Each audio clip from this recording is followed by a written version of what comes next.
Hello all, this is my intro video for AEP 855 Module 1. Who is Brian Kilman? Well, I'm currently in my second year teaching high school English at a rural school here in central Kansas. But before this, I taught ESL for 7 years. And part of that, I lived in a couple different places overseas for about 10 years. I am married, and in my spare time, I've written 12 novels. Personal philosophy, I think that language is an essential element of culture that we can't lose, really. Even if, technology is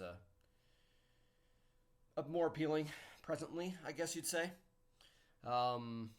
Literature is still important and conveys critical thinking skills. Maybe we'll be able to talk about this a little more. We should think more than we feel. I think that's what education's about anyway. Ego tends to get in the way of idea. This is an interesting concept in relation to leadership, I think. And politics is theater. We're going to talk a little bit about politics and education today. But that is more or less my personal philosophy on things. My best qualities, I think I have a lack of ego. It's probably also my worst quality, professionally speaking. Patience, yes. Learned that overseas, teaching in some difficult environments, I would say. And the dedication to the idea, not the individual.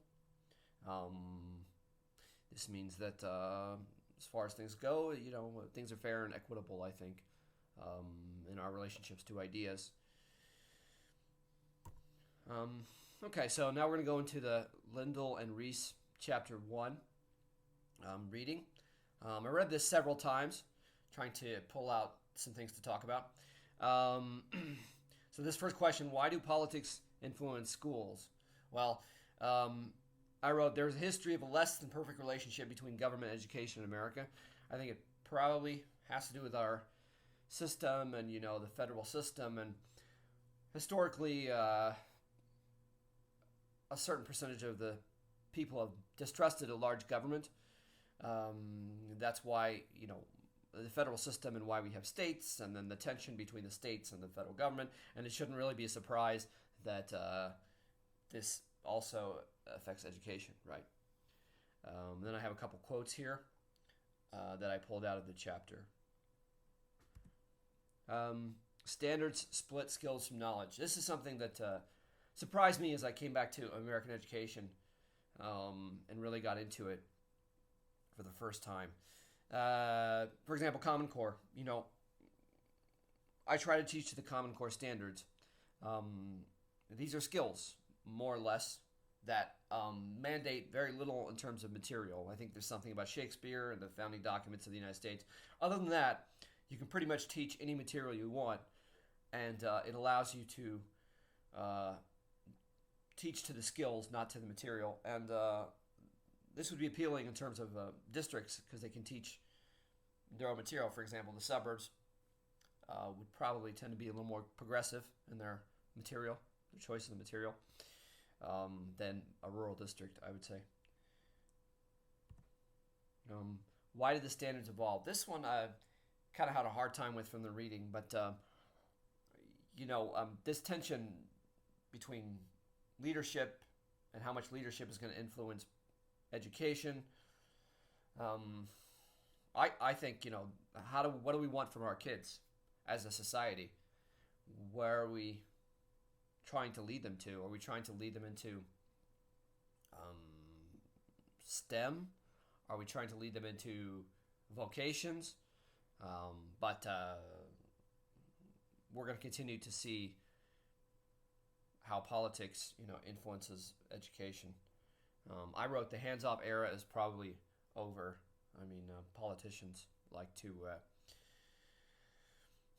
put their hands in as much as possible, I would say. School leaders as political activists, politics and education. I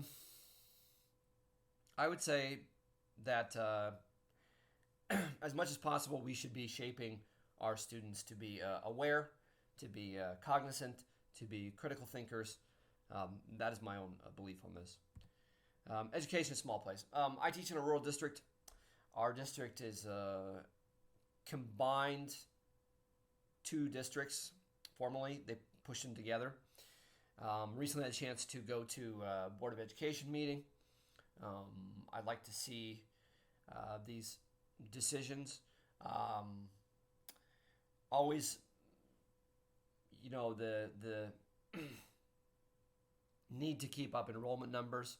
For example, I very little diversity in my district. I'm a single individual helping other individuals to think soberly and clearly.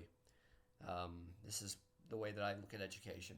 And if I'm hazy on politics, then by comparison, the average teenager is completely in the dark. Now, they don't have to be aware of just the educational sector, but their country, their state, they should have some knowledge of this.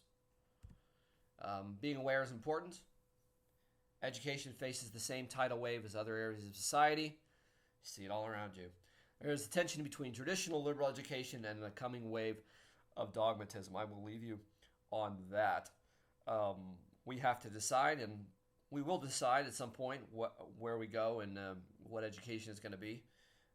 It shouldn't surprise us that it faces the same changes as any other sector of society.